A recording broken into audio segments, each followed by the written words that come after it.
Yeah, especially at this time of night. Yes, yes, I appreciate your graciousness.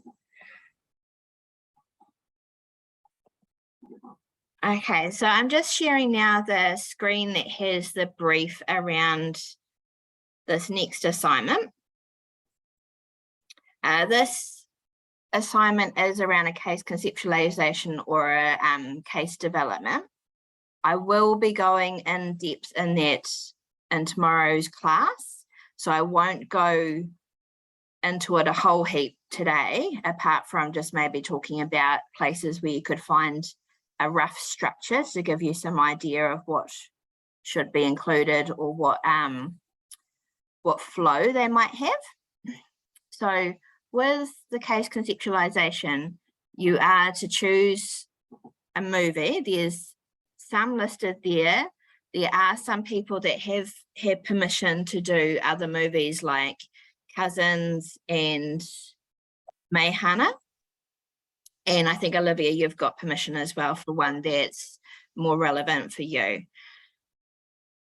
So with those in mind, you are not expected to go off and research the characters themselves in any great depth. I'm not interested in that. These characters that you choose are your backdrop. They are the basis to start things from. In your write-up, if you make any assumptions, you just need to let the reader know that you've made an assumption. So if, for example, you've chosen to set your case conceptualization at a certain point in time, you just need to have that as part of your write-up. So people actually know, okay, this is when they're looking at. So I've had some questions around with Heavenly Creatures, potentially looking at one of the characters before anything happens. And that's fine, as long as you make that clear to the reader. So as we're going through it, the things that you specifically need to be addressing is background. So that's just a general, who is the person, age, demographics kind of thing. Culture, so that not only is ethnicity, but potentially what communities they interact with or are part of. It can also look at things like region, or setting of the person. Societal influences, so if we take Heavenly Creatures as an example, there were different societal influences of that time which were completely different from if you were looking at Fina. And by that I mean post-war tuberculosis, pandemics, different things like that. That's all going to affect the people of the time in different ways. Then we have Te Tiriti o Waitangi and NZAC Code of Ethics. So that's in all of our assignments, and there is an expectation that that will be to some extent interwoven. So we use that as how we're going to treat or work with the client, but also how we make our choices of how we're going to work with them and support them. The last part there is around working pluralistically with clients. Now, the easiest way to say this is that Massey University is based off a pluralistic approach, which means that we don't specialize in only doing narrative and think that narrative therapy works for everybody, or that ACT works for everyone. We have an approach where we teach you a little bit about a lot of different approaches. And part of that is using little tools that you might find out about, or little approaches in a way that interweaves them to an extent. Whenever you interweave theories that are developed in a different culture to your case, you need to be looking at how the assumptions of their approach would work with your clients. So as an example, if you were looking at using a Freud or Freudian theories and approaches, you might need to look at, is it appropriate for working with a client from a collectivistic culture that sees gender roles differently, etc.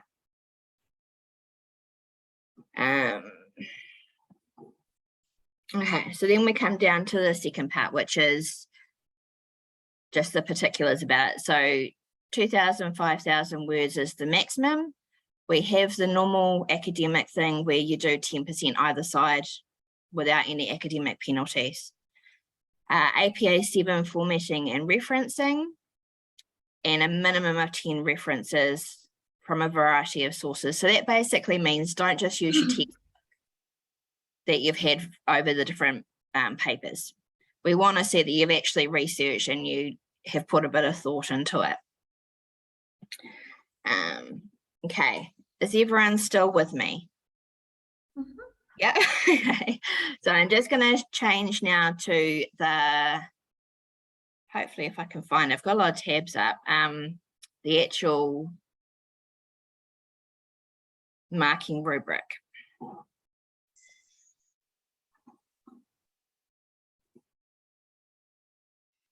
Okay, everyone can still see this? Yeah, so we've got the marking rubric up now. You will notice when you look at this that there is kind of a grading bit there where it's sort of 1 to 2, 3 to 4, 5 to 6. Part of that is because to set up these marking rubrics in Stream, if we were to have each of those as separate points, we'd have to do completely different definitions for every single one, which, as you can imagine, it gets very difficult to define the difference between what's a 1, 2, 3, up to 10. So we've done it, you know, in groupings of 2, so that when the markers go in, they can, if it's closer to a 1 or closer to a 2, there's a little bit of flexibility in there if people are hitting what's in the marking rubric. So the first part of the marking rubric is around background and context of clients. So that's really looking into, okay, all of that background information that we've talked about, and it's also in your textbook as well. Context of clients, so, you know, what kind of neighborhood are they living in? What are some of the societal influences that are going to impact that person and their journey to wellness? I can't get it to go all the way over, so I'm just going to read what a 9 or a 10 would be. So that is a sound exploration of counselling concepts and whanaungatanga. So when you're thinking of someone's culture and that intake or that meeting of them, it's how do you make that connection? And how do you build that relationship? And then it goes on to say, demonstrate some understanding of how these have shaped and developed the application of bicultural understanding. So what that's really meaning is you're acknowledging that you might not come from the same cultures and how applying things may be influenced by one or another culture in the room, and how you will go about making sure that you can minimize any barriers to it being successful. That would be an area where you also look at the strengths of the client and potential risk or barriers for success. So in your textbook, it does have a lot of case development forms and where you can have a look at that. But you, in terms of strengths, you would be looking at, you know, does the client access help? Do they have other support agencies involved? Do they have family supports, etc.? In terms of the barriers, you could be looking at, you know, abuse, different things like that might be a barrier to them reaching their full potential. Have I still got everyone with me? Yeah. Yes, Gemma, excuse me. I just wanted to let you know, if you go all the way down to the bottom of the table, there is an arrow that lets you slide the table further to the right so we can see the end. Thank you. It's okay. So where do we go? Is it this one? No. So that's yeah, so right at the end, yeah, that one. Thank you. I think that goes into the Tuakana Taina thing where we learn from each other. Okay. Gemma, can I just ask, you're talking about the client, but you mean the clients, right? The couple. Yes. Yeah. Yeah. So this is, I mean, hopefully I haven't lost you on, but this is, your couple coming and seeking support. So we would discuss their strengths and barriers as a couple and their strengths and barriers as individuals as well. You might say what an individual brings to it, but I wouldn't, just because of your word count, if you start going into what they have as a couple and what they have as individuals in too much depth, you could end up using all your word count and doing that. Okay. And so talk about when you're saying client, you're talking the couple is the client. yes. Yeah. Okay, cool. Just wanted to get that straight in my head. Yes, sorry. So with that, Gemma, I have a kind of similar question, but so if you're talking about the couple as a client, but the couple are bicultural, so the client that the movie that I'm doing is Hamilton, and the couple are one is from a white kind of background and the other is a person of color. And so do we how do we kind of what am I trying to say? So if they come from quite different backgrounds culturally, how do we sort of draw that out, I suppose, without kind of going into each individual's personal backgrounds? For that, you could sort of say something around, coming from diverse backgrounds, but being able to interweave those to create their own culture or something like that, where, it's acknowledging that they come from different positions in life and cultures and demographics, but together they're able to make it work. Okay. Some couples, that's something that is part of why they're coming to see you, because often people don't realize how different they are until they have children. Know where that comes from. When they have children and they start realizing that their parenting styles might be quite different from the person that they thought they loved, and they created a beautiful being with, and being different's not bad. It's just, how do you work with the differences? So are they respectful of each other? Those sorts of things, because that's the stuff you can work with as a real strength. Okay, yeah, because this couple, one has always been very well off, and the other one has come from a poor background and stuff like that. So, so what you're kind of saying is that together, the context and the cultural context that you're talking about, that we have to sort of set out, is the cultural context of the couple. Okay. Yeah, and they almost make their own cultural context, you know? Like, how is this blending of people from two really different backgrounds actually working? And maybe how do they cope with their families of origin and stuff like that as a couple? Okay, thank you. Bridget, I can see your hands up. Yeah, just around that with the client, I've been thinking of if seeing them as a couple, what barriers there might be to them engaging with the actual counselling. Like, I was thinking of the two girls in Heavenly Creatures and their intense friendship, and trying to imagine a plausible scenario of them actually coming into counselling together as a couple, which would seem not so likely. And potentially, that I'd imagine them being referred, but whether that would be actually together and whether they would be resistant to engaging. So do we have to set up what we think the plausible scenario of them coming to us is as a couple, for example, in a situation where that's a little bit blurred, and also when we explore strengths and barriers, could that be one way of looking at barriers as not just their support or the barriers like abuse or whatever else is behind it, but their barriers to engagement, or how, yeah. Absolutely. So like, as an example with Heavenly Creatures, one plausible way that I could see them engaging, but it's of course with the 2022 lens, is through guidance counselling at school, because they were, I think they met at school. So in today's context, that would be a very plausible way for two girls who potentially are in an intimate relationship to access counselling support.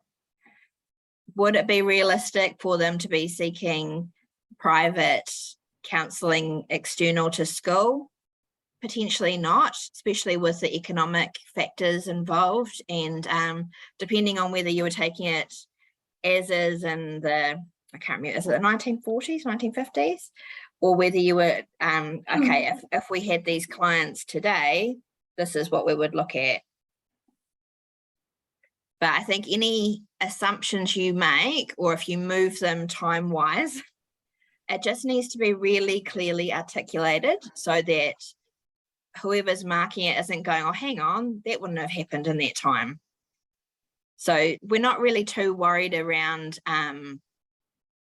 whether you time move them, or even if you move them 50 years in the future. We're not really that worried about that. What we're really worried about is, are you thinking about how you could support these clients, and what would be their strengths that would be brought into it, what would be their barriers to being successful. And also, it is really good if when you say a barrier, you can think of a way to minimize it. Because we don't want to just have a problem saturated story. That's like, we're not about that at all. It's kind of like, okay, so yep, there's going to be some barriers. Is there anything within your power as a counsellor to minimize that? Sometimes there's not, and don't think I'm trying to get everyone to go out and be advocates and, you know, like chanting down the street or anything like that. I'm just thinking, you know, if you were to try and make your office more friendly, or if you were thinking about how to make your service more accessible to a person, as an example, like, not that any of these have a person in a wheelchair, but if you had your office on the floor, on the ground floor of a office building, you know, that's something that would make it more accessible for someone in a wheelchair. Or if you made sure that you were in a bigger room rather than a standard smaller room, so that there was space for them to come in and feel comfortable. Those are kind of things that as a counsellor, sometimes we do have control over. Sometimes we don't, and it's just being realistic about that as well. Does that make sense? Yeah. Kirsten, I can see your hands up.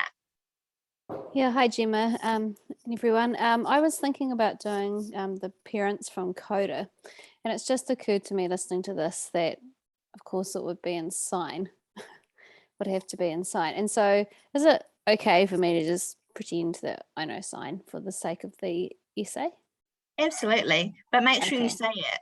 So, you know, you could say, as a therapist that understands sign language, Yeah. you know, that barrier would not be there. Because if someone was reading it and they're like, hang on, these people only speak sign language and you don't, that in itself is a big barrier. So unless you sort of say, I already know sign, or I'm fluent in sign, or Yeah.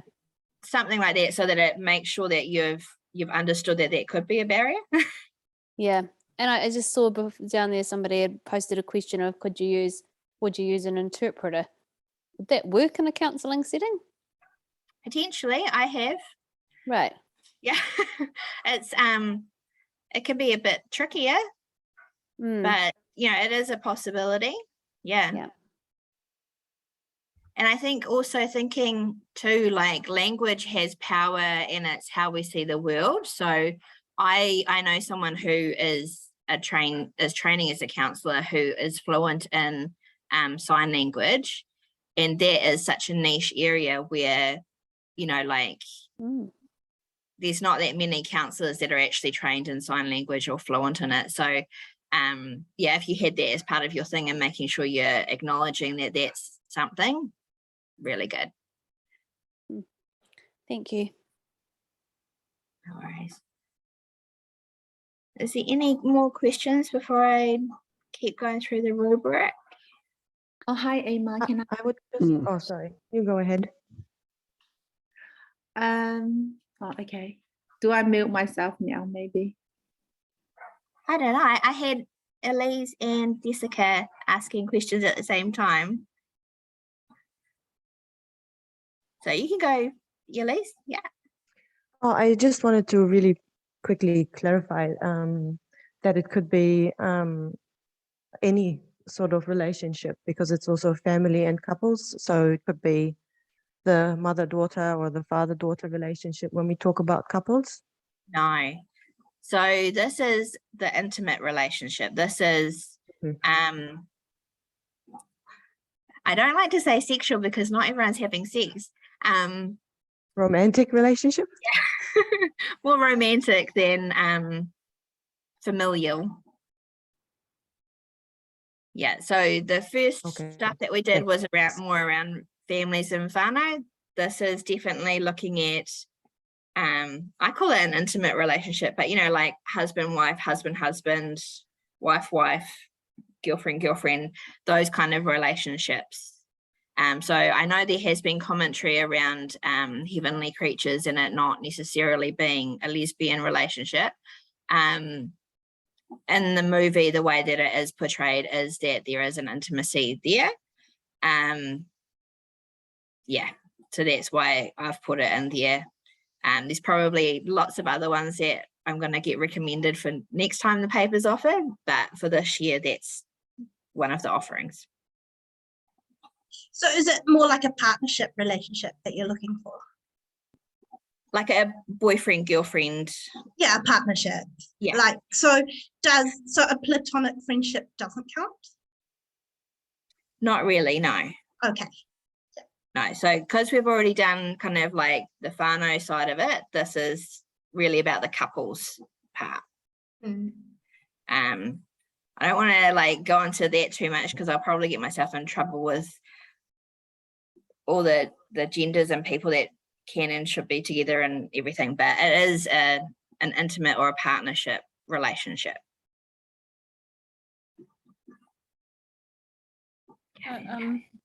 With regard to the movie choice, because you've got the base ones that you described in the initial overview, but you spoke about that there's some other options as well that Yeah, some people have got consent for. If we choose something different other than the 3 ones in the brief, do we need to get specific consent for that then?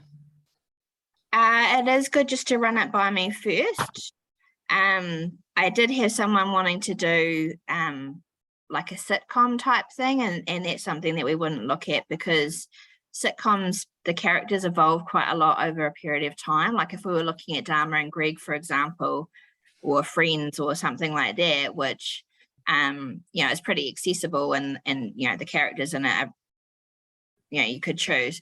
Because it's over such a long time and you've got such a relationship with them, it's not quite the same. It's almost like an information overload, whereas we're just wanting you to use these characters as your base. Okay, so yeah, I mean, I wanted to choose Fina, but I just can't access it anymore. So you mentioned cousins or Meihana as potential other options. Do we need to, seeing as you brought that up in amongst the Zoom, do we need to specifically contact you if we choose one of those instead? Not at all. Can they be added to the general list now, please? Yeah, that's fine. Okay, thank you.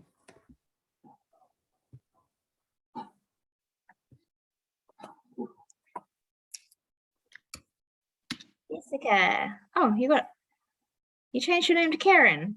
Oh, hi. Yes, because my daughter, she used my Zoom before and she changed. I know that was a long time ago. I never changed it. So finally, I think I better change it. Yeah, actually, I was looking for a way to raise my hand, which makes it easier, but I couldn't find it.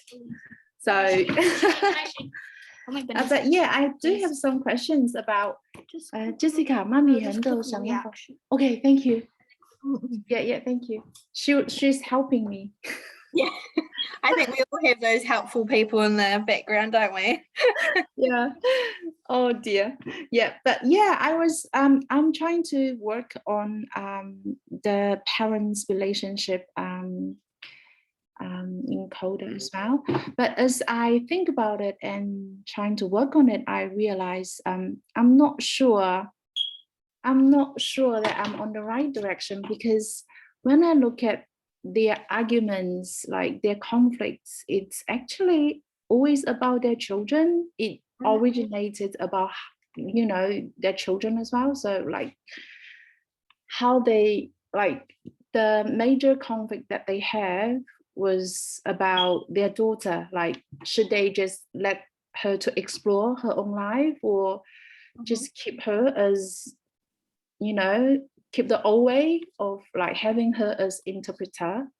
So I was thinking, am I right on this direction? Because all these origin of these problems were from the family, from, it's more of like a parenting issue. So I'm not sure, or maybe I need to identify something else. How do you think? I think one of the big conflicts that you'll see in couples when you're working with them is around parenting. So I think as long as you're making it around the parents and how they're interacting, Yeah. that's fine.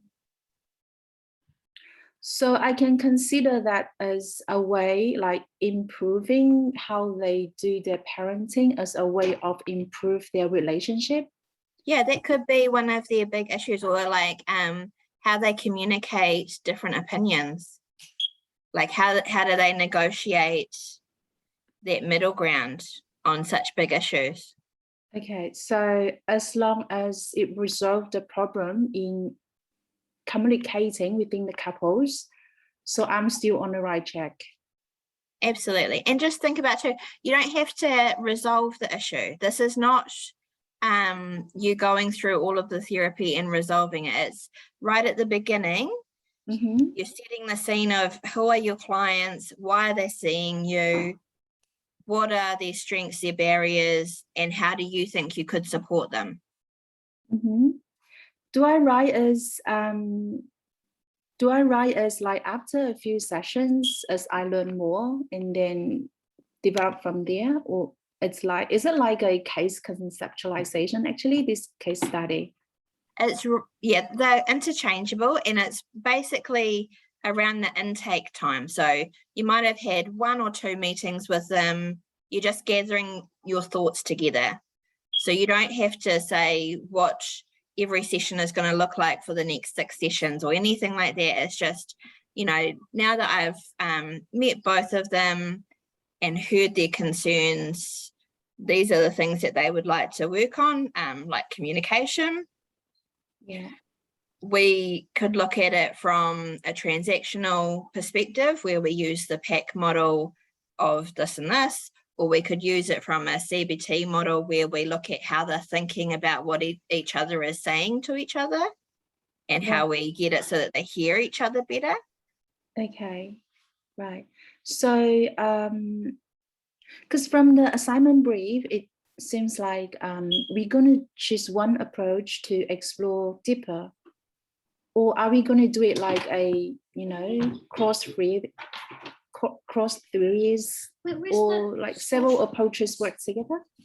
Or so pluralistic is where you have like an overarching look, and you might choose 1 or 2 tools from different theories. Okay, so that is what I'm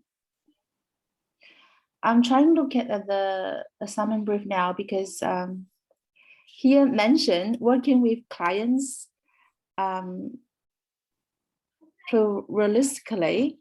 So that's what it means. Yeah. Oh, okay. So some counselors just work in one theory, and that's all they do, and they apply it to everybody. So like narrative, they might be narrative therapy specialists. Yeah. And they might use that on every client that comes through their door, no matter what the client is coming in with. Right. When you work pluralistically, you know a bit about quite a few different approaches, Mm-hmm. and you learn tools from each of them. So, for example, you know how probably about a month ago now, I told you about the magic wand, and you know, like we went through that exercise. That's a tool that can be used under solution focused and several other therapies. Yes, yes, I still remember that. The reason that I'm getting a bit confused because I think on the assignment brief it says like one approach to explore or something, and then I have pluralistic. So I'm a bit confused. Maybe I remember it wrong though, because seems like that was pluralistic is what is the original intention of the assignment, right? Okay, yeah, maybe I got it wrong. It's our whole course. Yeah, the whole course. The whole program is pluralistic. Oh, okay. That's why we teach you about cognitive behavioral therapy and different approaches. So you get an idea of what might be a good fit for you. Mm-hmm. Yeah, and it sounds like that this is a case conceptualization, which is module 1 is teaching us. Oh, module 11. 11. Oh, yeah. Sorry, module 10, right? Module 10. Oh, yeah, module 10. Yeah. I was thinking 10 and saying 1. Yes, it's chapter 11 in your book. Yeah. Oh, yeah. Awesome. Yeah. So yeah, I'll that's all just my question. Yeah, thank you. Yeah. And I can see Jude, you've got your hand up. Yeah, g'day everybody. Thank you, Olivia, for saying how to put the hand up. That was very helpful. Thank you. I've got a specific question. As I was looking at doing using cousins, and I was thinking of looking at the relationship between Missy and her husband, and sort of seeing it through a not as it is in the movie, but as it might be a year after the movie, where perhaps Missy is having some sort of existential crisis as a result of the death of her cousin, and she's sort of looking at her life and thinking it's all losing sort of her sense of identity because her cousin's dead and she married that guy because she was stepping in for her cousin and stuff like that. So am I able to do it from that perspective? I still use aspects of the movie to, talk about what happened in the past, I guess, but I'm sort of wanting to put it into the future where there's nothing in the movie to sort of support it really, because they don't have that crisis, but I think it works better if they do. Absolutely. So these movies are really just your base. Okay. And any assumptions or changes that you make, just make sure that it's articulated really clearly that that's what you've done. Okay, I will. Yeah. The other thing I want to ask too is, so I really like some of the Māori models of conducting therapy. I guess that's not quite what I mean, but you get my drift. And I'm not sure, can I, when we talk about how to say that?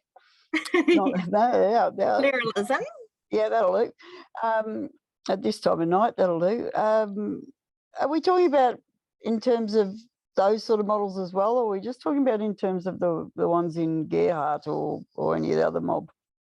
So any that we have taught you, which would include Te Whare Tapa Whā, or if you've come across Te Whiki, or is it the Meihana model?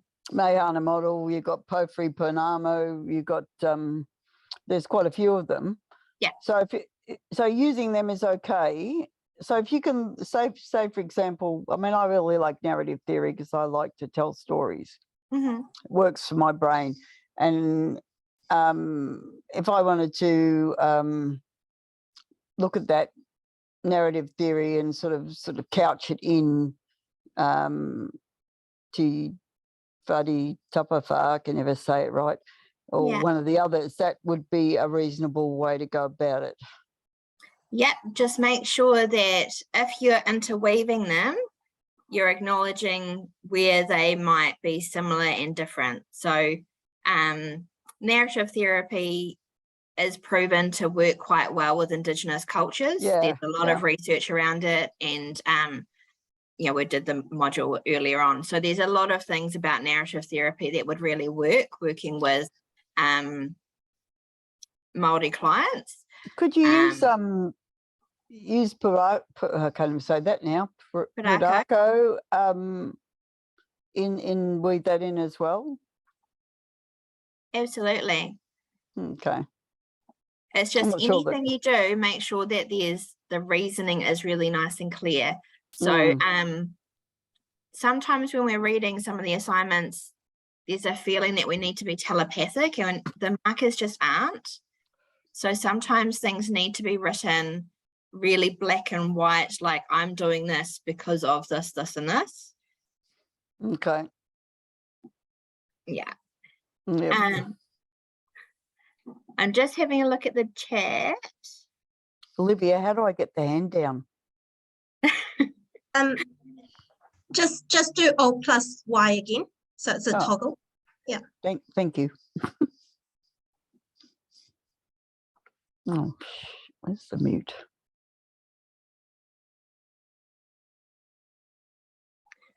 Okay, so I'm just going through your chat a little bit.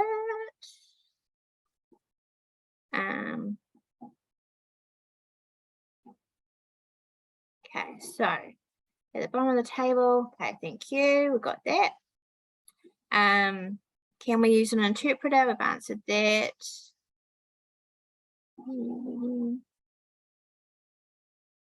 For or against the use of interpreter. Yeah. Love that, Alana, about tying in equity.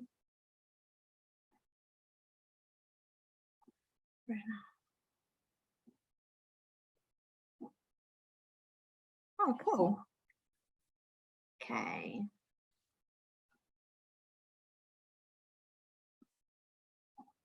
So FD, I don't know who FD is, but saying there about using an interpreter is awkward. There may be things like lip reading, drawing, art, use of color, different things that could be used to help your clients to express themselves. It wouldn't be perfect, but it would be something that could be considered.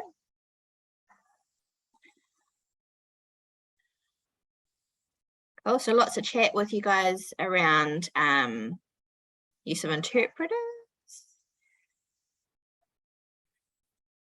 So is it okay if I just move back to the marking rubric and kind of finish that off? And then if we run out of time, I'll try and have 10 minutes or so to finish off any of the individual questions. Is that okay? Yeah. Just trying to get the balance right. Okay, so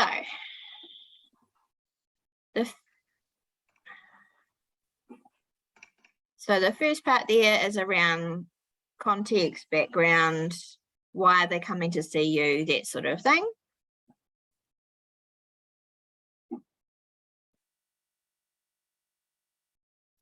And then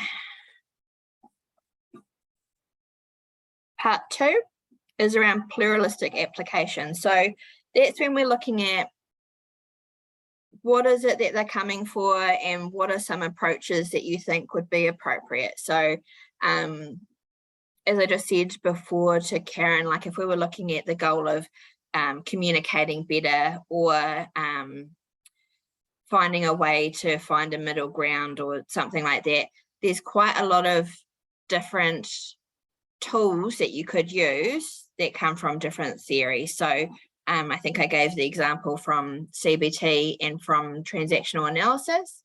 The transactional analysis one, I don't know if we've gone into a huge amount of depth in this, but there is the PAC model, which is parent, adult, child, and talking to the other partner at any space other than adult it kind of is about power imbalances and learning to pull your communication so you're working and talking with an equal adult.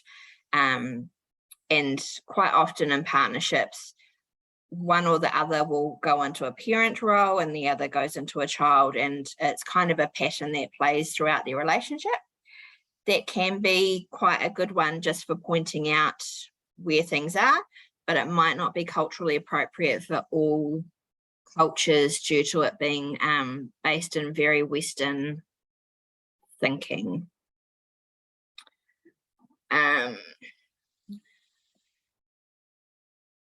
So case study, ethics and counselling. Again, like if you had a specific section talking about ethics, or if you interweaved it throughout, that would be great. So looking at Te Tiriti o Waitangi and Code of Ethics, which I think you all should know inside out by now, because it's interwoven through everything. Remember with your assignments that you're allowed to use headings and things, and it can make it a lot easier to read and see what you're trying to communicate. And it's easier for the readers, the markers, to kind of go, okay, they've addressed background or they've addressed protective factors or risk factors here. Academic writing, everyone would get at least a 1 for this. But if you're wanting to get up this end here of comprehensively, I would really recommend going through the pre-reading service, because they're really great at picking up anything that you haven't picked up and helping you with your writing skills. One thing that I have noticed is about paragraph structure. And this is kind of across all assignments and all papers. Can everyone see my ape diagram there? That's showing up. So this is a really simple paragraph structure, which can really help you communicate your point. So it's the ape model, where you answer the question, you provide proof from the text. So, you know, Gerhardt, blah, blah, blah, suggests that, blah, blah, blah. And then you extend on that or make an opinion or connection. So that would be where you would apply things to the case and Aotearoa in that area. A lot of people in their paragraphs are just kind of writing ideas down, and there's not a lot of structure in some of the submissions. So I would just really recommend really thinking about your structure for paragraphs. I am going to include a link to this. It's just a really nice, easy image to remember with your structuring of your thoughts. And then Purdue University has a really great OWL site. So they have more information around paragraphs and what needs to be in a paragraph and different things like that. So hopefully that will be helpful, and I'll share that as well. I'm going to stop sharing and just go through the questions.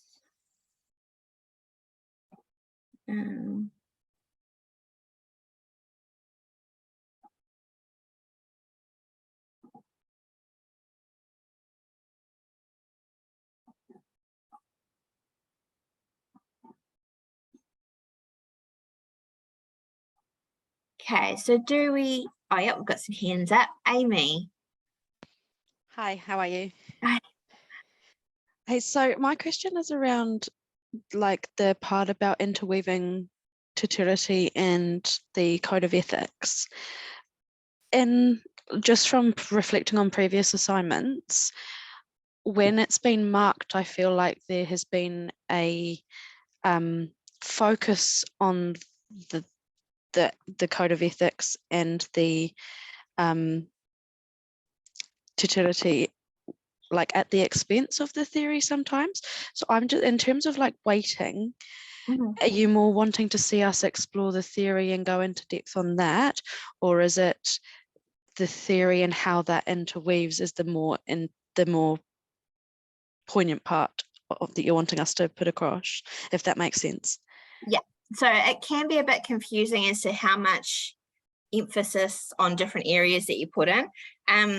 One of the things that I used to do when I was doing my assignments was look at the marking rubric and how many points were allocated to different things, because that's normally a pretty good clue as to how much of an emphasis you should put in there. So it's out of 40%, I think the two main sections are about 14-ish points each. So that's definitely where we want you to put most of your effort in.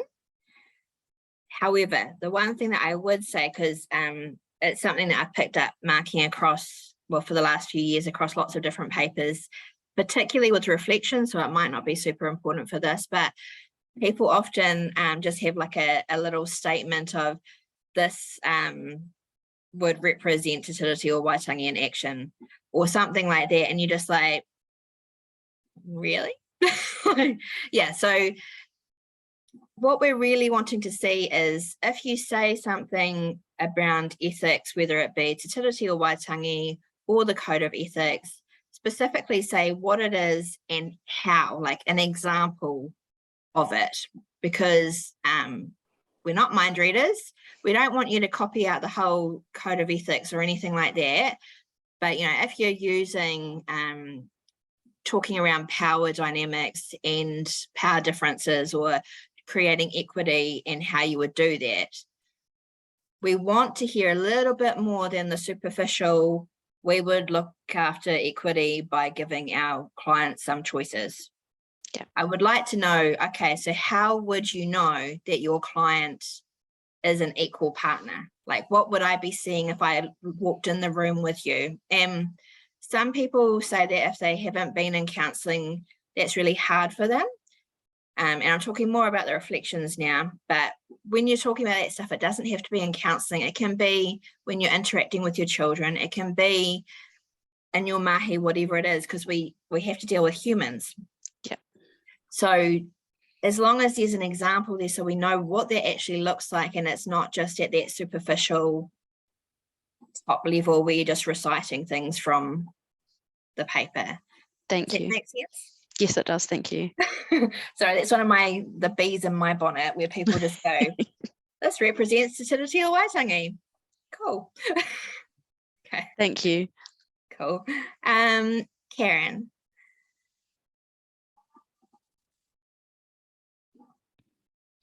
Oh, hi, Emma. I'm sorry if this has been discussed before. Just want to go back. One of the questions that I asked previously about approaches or approach. I think the reason I get a bit confused now, I look back on the assignment brief, I found it why. Because here it says describe an approach. So it's like, sounds like one approach that you think would be useful for the client. And that approach needs to be cultural mindful, mana enhancing, and all the rest.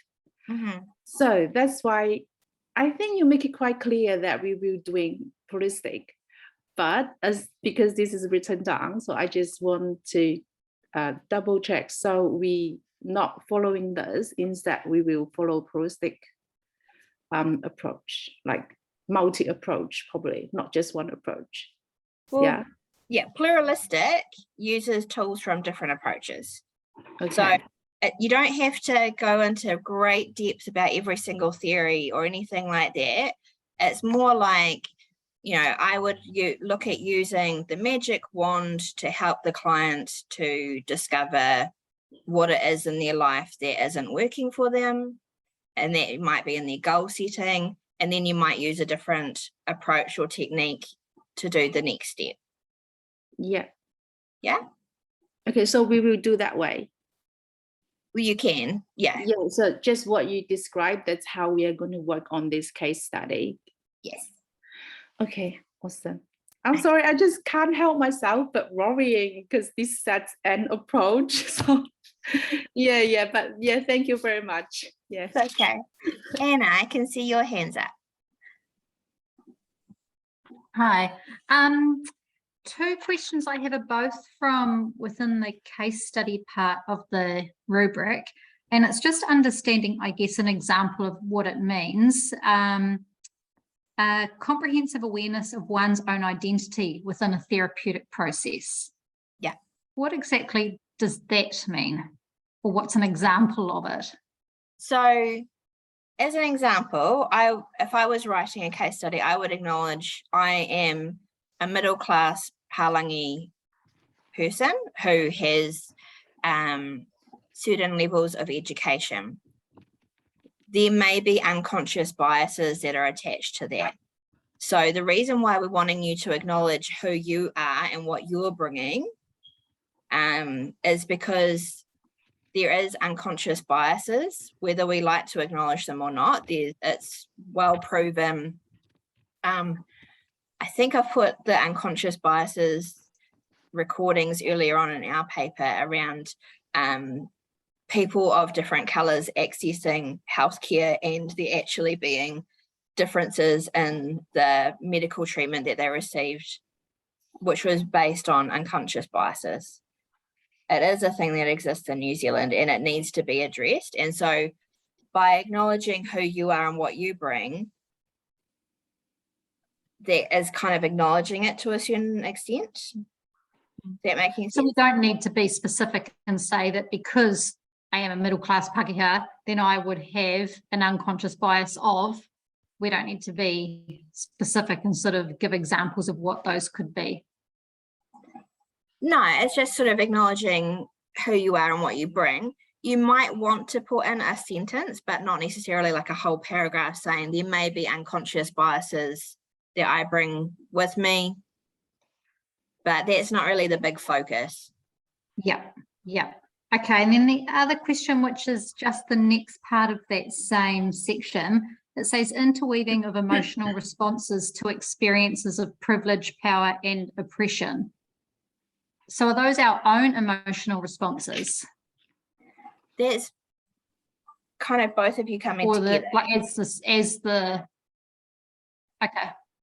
So when you're in a therapeutic relationship, you bring you, they bring them, and then together you create your special relationship. So within your relationship, there will be power dynamics and different things that play out. And so it's around acknowledging some of that stuff. So it's not saying that you're necessarily like racist or anything like that. It's just acknowledging that when you're counseling someone who's from a different background from you, there may be different ways of looking at things and just acknowledging that. That's cool. Okay. All right. Thank you. Tina, I think. Yeah, my question was also about the emotional responses to cultural differences. Yeah, I'm still not quite getting it. Okay, so as an example, if you have someone come into your room, I think you say, who is of a very different background to you, whether you want to admit it or not, there will be filtering that you do without even realizing it. And it's part of the human condition. We all do it. It's not pretty, and it's just part of being human, where we naturally, as part of our human condition, filter people and make judgments. And so it's acknowledging what might be there. So, things like maybe feeling annoyed or stuff like, is that what you're talking about? Like, you know, the way somebody expresses themselves could annoy you or could make you more empathetic towards them, or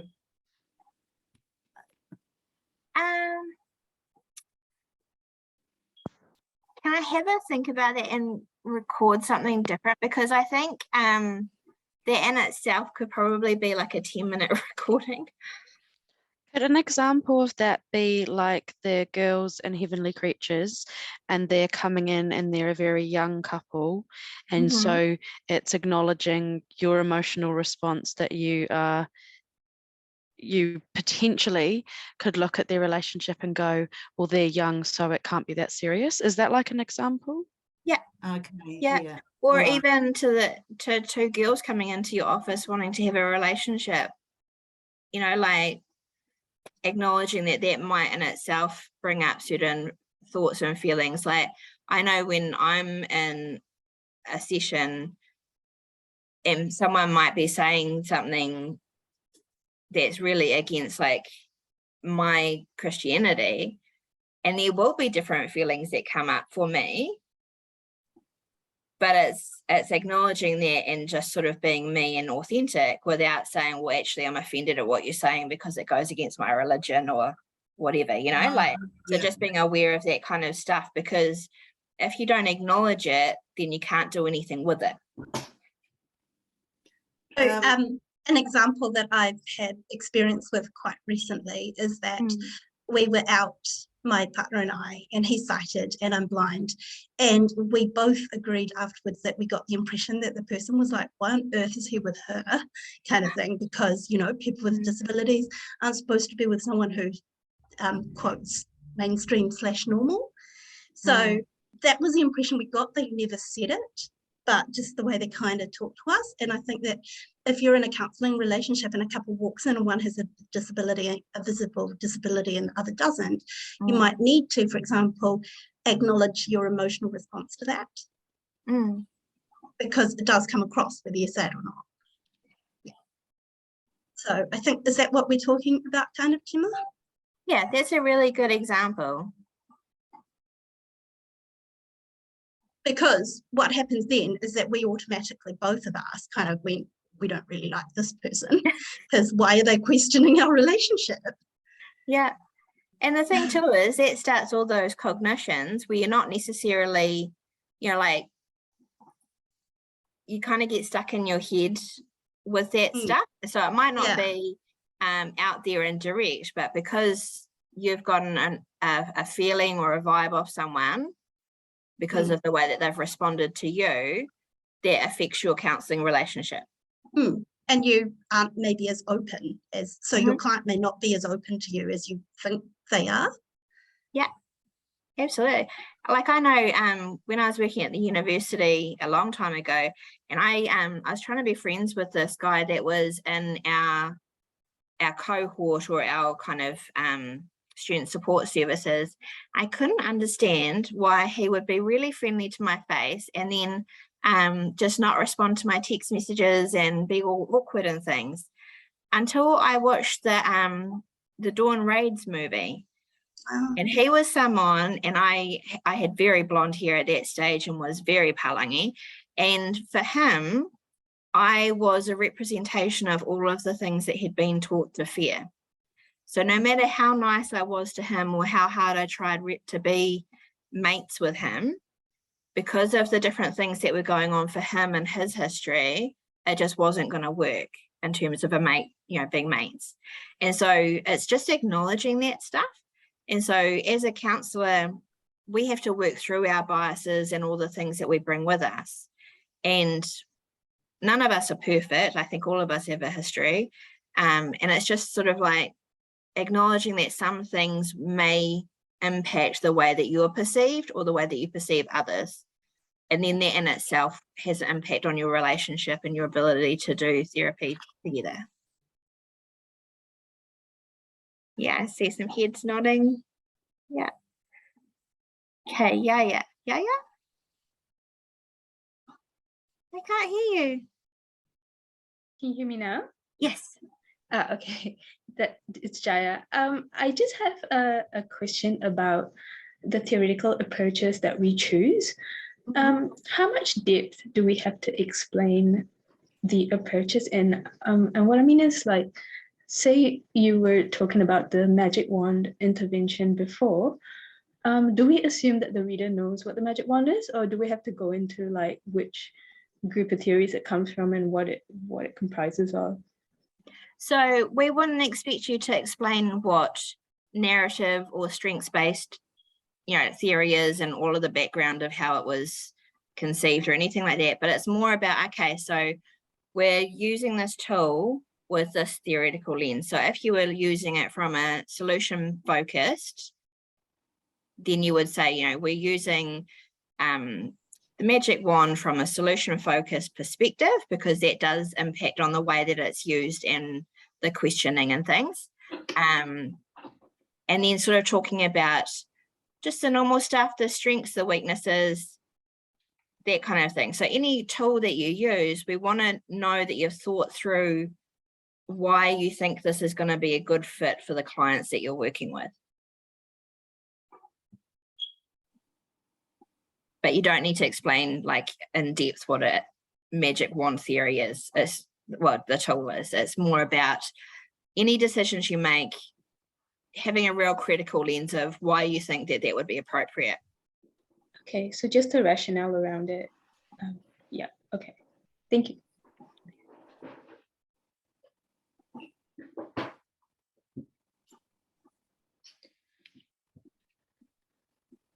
Have we got any more questions? Well, yeah, Gemma. Hi, kia ora. I just wanted to ask about, because I'm doing cousins, I have read the book as well. So can that be one of my references, or can I just, because I can't unread it, so I have all this information from it. What do I do with that?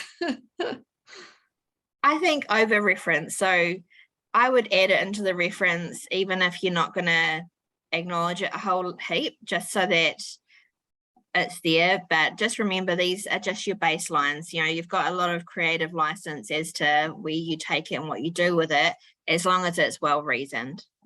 Okay, great, thank you.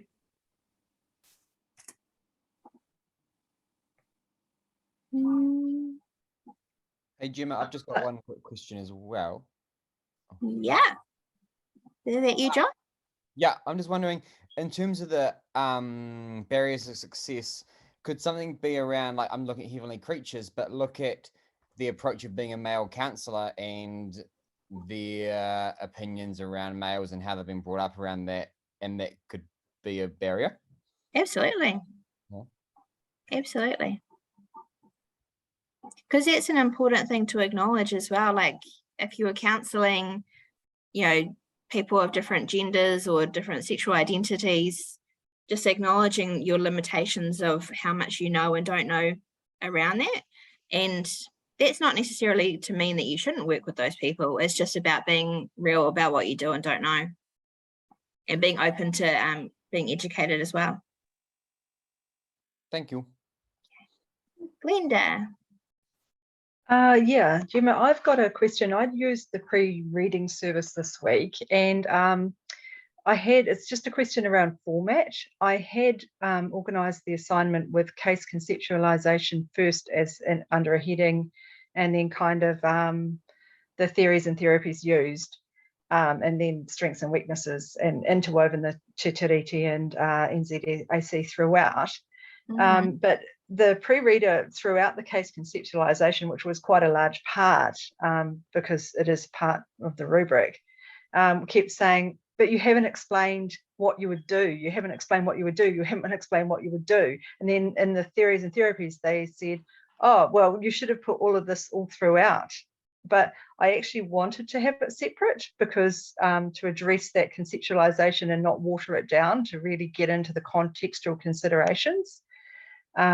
Is that okay? Because I'm really feeling nervous, because the pre-reader was like saying, well, you know, I had to wait all the way through the assignment until I got to the theories and therapies and, you know, how my approach.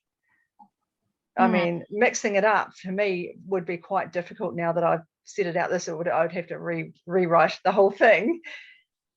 So when you talk about case conceptualization, is that basically like all of their background and all of the context stuff? Yeah, because I'm doing the parents and coda. So I actually had two sets. I had the broad picture of the case conceptualization in terms of deaf culture and the deaf world as a distinct cultural group. And then I went into the family and the parents and what I knew from the intake sessions of what the parents were. Mm-hmm. It sounds fine to me. Okay.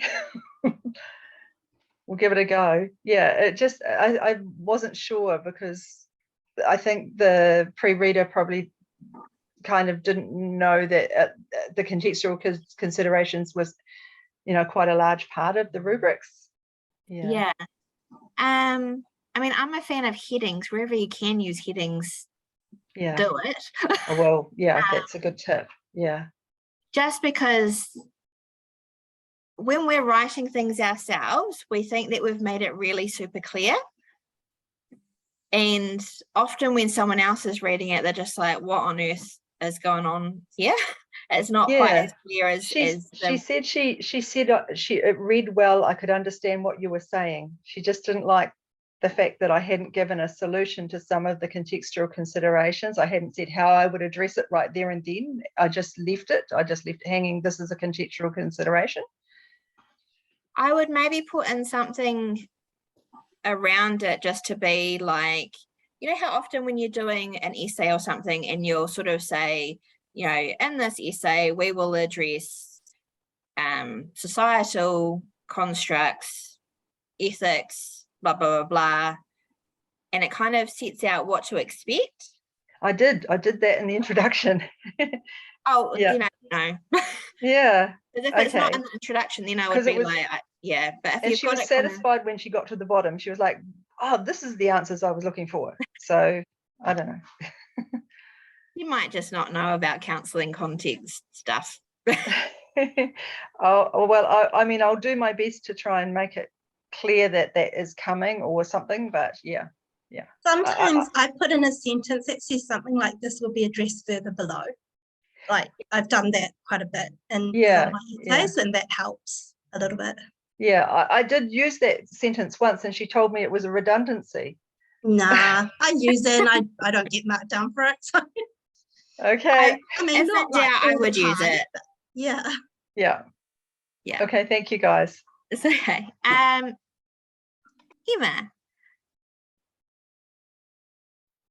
Hi Gemma, hi everybody.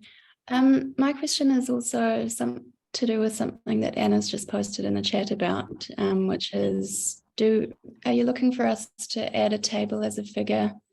I know that in Gayhart she talks about different ways of conceptualizing a case depending on the theory that you're using. Like for narrative, you might look at a more sort of story-based, and I think I saw a comment look at some narratives maybe that might be influencing.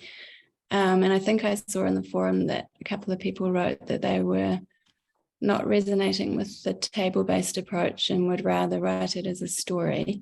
So yeah, I was just wondering what you were expecting to see there. My kind of thing, I really like clear headings. That's a thing for me that's really important to make sure that it's really easy to, so don't write it like an essay because things can get quite lost in an essay format for this. In chapter 11, it does have just the headings that you need. You can choose whether you want to do it with the headings or whether you want to actually look at adding in tables and things like that.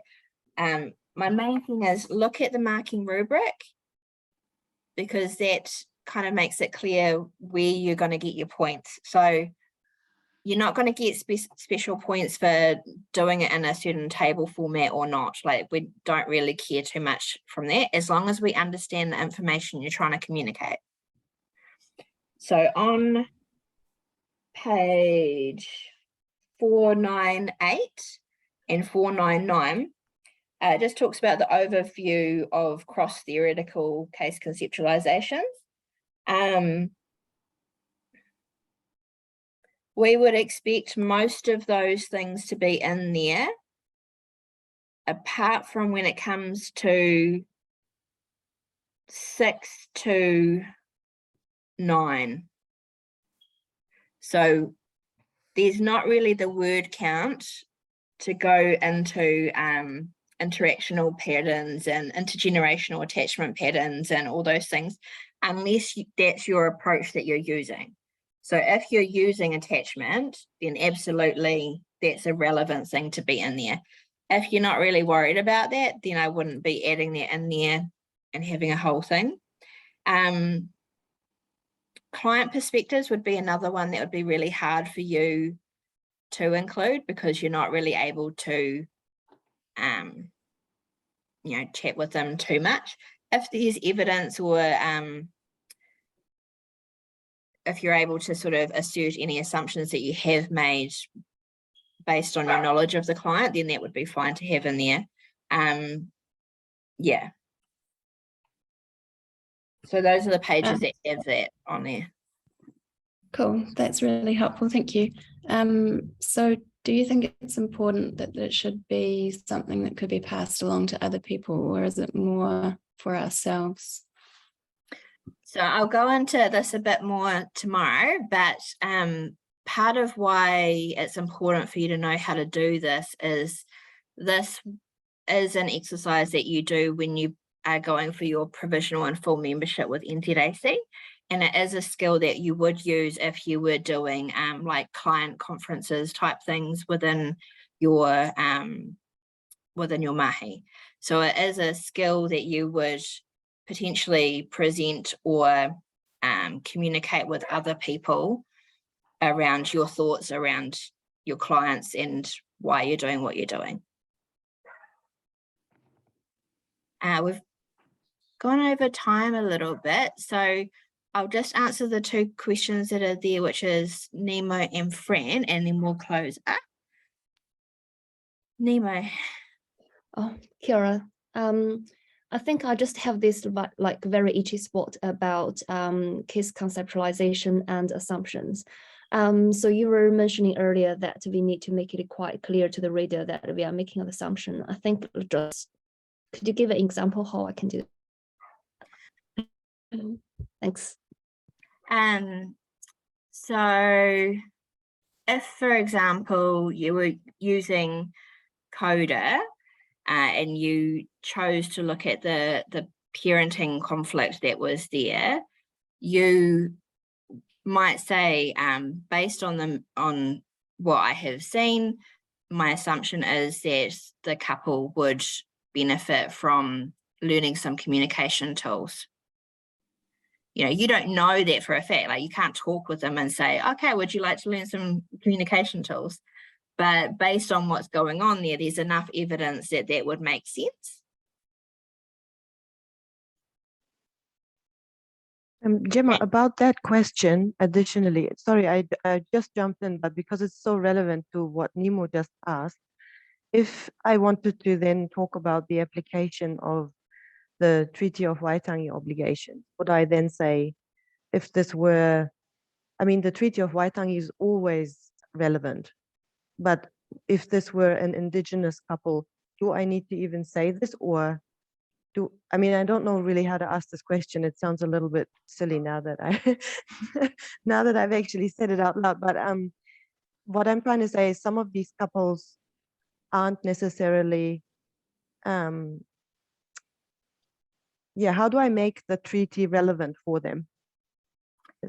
So for me, Te Tiriti o Waitangi is how we treat people. I know there's a lot of stuff there around acknowledging the rights and all of the taonga that comes with the special relationship between Māori and particularly the British that signed Te Tiriti o Waitangi. But in a counselling room, you would look at it in terms of like, one of the principles of Te Tiriti o Waitangi is around options. So working in a pluralistic, collaborative manner where you're giving people choices, you're asking them, you know, have you been to counselling before? What worked, what didn't work? That's giving them options and working with them in that way. And it's also like if you were looking at equity and sharing power, that's another way that you share power, because you're not saying as a therapist, I know more than you about your life. You're acknowledging that power and trying to make it so that it's as equitable as, and it's a partnership. So that's like real life examples of Te Tiriti in action. So it doesn't have to be this theoretical thing that happened 150 years ago. It can be, you know, like if you're looking at, for example, doing things in a Māori way or allowing Māori clients to be as Māori clients, you know, if they wanted a therapist that was Māori, you could say, look, I can't bring that for you, but I can support you in engaging with Menity or you know, whoever down the street who is there and may be able to satisfy those needs. So it's that working in partnership and acknowledging. Does that make sense? Absolutely. Yeah. That makes perfect sense. Yeah. That's why I mentioned early on that I felt that the treaty is always relevant. So yeah, that just confirmed what I was hoping to hear, basically. Thank you. Thanks. And Fran, last question of the night. And it's a really basic one. I'm sorry, I've got no video. I can't make it work. I'm just looking, in my case, Coda, and it's looking like the ages of them, talking about things like their 3rd generation fishing family. I'm getting that information from reviews of the film rather than actually necessarily in the film itself. Do we need to reference, I mean, I can't actually get the actual ages of the character, but sometimes it's referred to in a film review. So are we referencing where we've got that information, or can we just make some assumptions creatively? There is that little bit of creative license there. Right. I mean, okay. I wouldn't necessarily say they're 54 and 3 days old or any, you know, No. Quite, but if you're like, you know, it's safe to assume that they would be, you know, between. Well, those are the ages of the actors rather than the characters, but even just some of the things that have the information has come from a film review rather than explicitly stated in the film, but we don't have to necessarily cite that review because it's also implicit in watching the film, so we could just cite the film itself. Yep. Thank you. Absolutely. Yeah. Thanks. Like I said, basic. I love those questions. Okay, so I am gonna sign off with everyone for tonight. I do hopefully get to see you guys tomorrow as well, where we will be going through the case conceptualization, and we will be doing some breakout groups so you can kind of practice parts of it and writing parts of them up in a rough way. It won't be enough to do your assignment, but hopefully it will be enough to get a real good idea of what it might look like for you. So thank you everyone for being with me tonight, and I hope I haven't gone and confused everyone even more. Yeah, see you guys tomorrow. Thanks heaps. Thank you so much. Thanks, Gemma. Thank you. Thanks, Gemma. Thank you.